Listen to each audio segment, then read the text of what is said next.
নমস্কার বন্ধুরা, সবাই কেমন আছো? আশা করি সবাই ভালো আছো। সবাইকে সোমা দা হোম কুকে স্বাগত। আবার চলে এলাম নতুন একটা রেসিপি নিয়ে। ইলিশের একটা অন্য রকমের রেসিপি, ইলিশ ট্রাম্পফ্রেডো। নাম শুনে বুঝতে পারছো একটা অন্য রকমের রেসিপি। বাংলার ইলিশে বর্মার ছোঁয়া। এটা ঠাকুরবাড়ির একটা স্পেশাল রান্না। এই পদটি বানানো যে খুব কঠিন তা কিন্তু নয়। সুদূর বর্মা থেকে মশলাপাতি আনাবার প্রয়োজন নেই। খুবই সামান্য উপকরণ দিয়ে এই রেসিপিটি বানানো যায় আর স্বাদে অতুলনীয় হয়। তোমরাও এই রেসিপিটি বাড়িতে ট্রাই করো এবং জানাতে ভুলো না কেমন হয়েছে। দেখে নাও কিভাবে বানিয়ে নিচ্ছি। ইলিশের রিং পিস নিয়েছি। ইলিশের মধ্যে নুন হলুদ আমি ভালো করে মাখিয়ে নিচ্ছি। নিয়েছি পেঁয়াজ কুচি, চেরা কাঁচা লঙ্কা, আদা বাটা, গন্ধরাজ লেবু, আর লাগবে নারকেলের দুধ। রান্নাটা সরিষার তেল এবং ঘিতে হবে। প্রথমে আমি সরিষার তেল নিয়েছি, তাতে দিয়েছি 1.5 চামচ ঘি।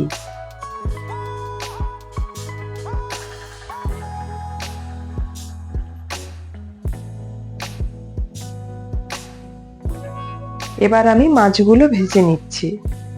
তোমরা চাইলে এই রান্নাটা কাঁচা মাছ দিয়েও করতে পারো, সেই ক্ষেত্রে মাছগুলো ভাজাবার দরকার নেই। আমি মাছটা খুব হালকা করে ভেজে নিয়েছি, একদমই বেশি ভাজিনি।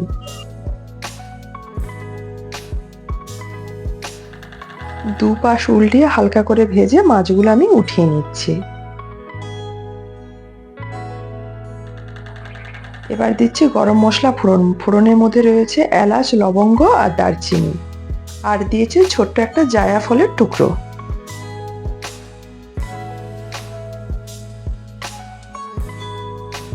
ফোড়নটা হালকা করে ভাজা হয়ে গেলে খুব সুন্দর একটা গন্ধ বেরোবে।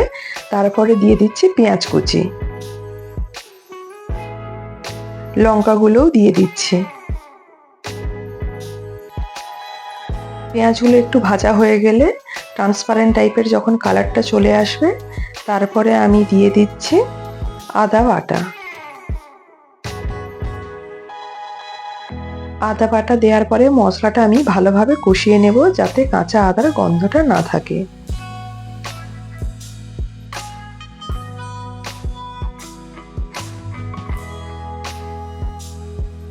মশলাটা ভালোভাবে কষানো হয়ে গেছে। এবার দিয়ে দিচ্ছি হলুদ গুঁড়ো আর লঙ্কার গুঁড়ো।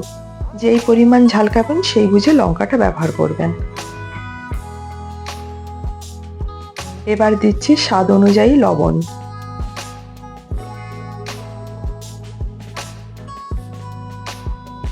দিচ্ছি অল্প একটু চিনি। এবার মশলাটা নেড়ে চেড়ে কিছুক্ষণ ওয়েট করব চিনিটা গলে যাওয়া পর্যন্ত।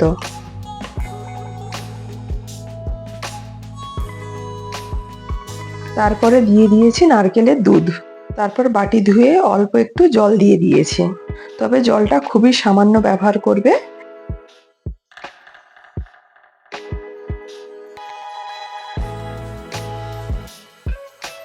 ঢাকা দিয়ে 5 মিনিটের জন্য ফুটতে দেব।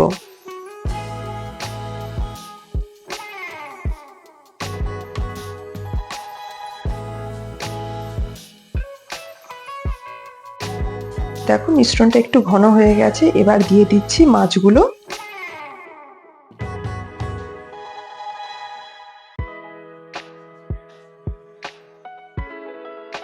ঢাকা দিয়ে 2 মিনিট হতে দিয়েছিলাম, তারপর মাছগুলো উল্টে দিচ্ছি।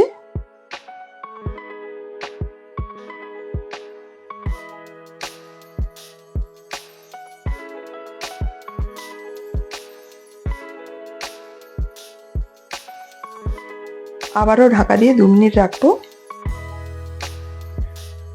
রেসিপিটি প্রায় হয়ে এসছে। এবার আমি গন্ধরাজ লেবুর রস ছড়িয়ে ফ্লেমটা সুইচ অফ করে 5 মিনিটের জন্য ঢাকা দিয়ে রেখে দেব।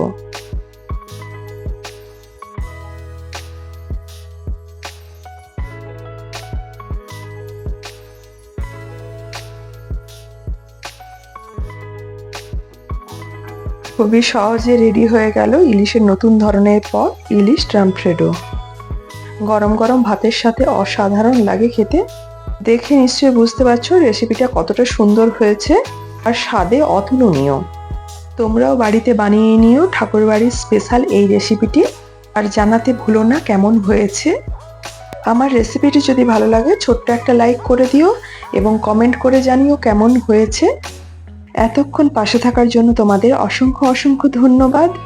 আমার চ্যানেলে যদি নতুন হও অবশ্যই সাবস্ক্রাইব করে পাশে থেকো এবং পাশে থাকা বেল আইকনটি ক্লিক করতে ভুলো না, যাতে আমার এরকম নিত্য নতুন রেসিপি দেওয়ার সাথে সাথে তোমাদের কাছে নোটিফিকেশনটা পৌঁছে যায়। সবাই ভালো থাকবে, সুস্থ থাকবে। দেখা হবে আবার সোমাদা হোম কুকে নতুন একটা রেসিপি নিয়ে। Bye bye.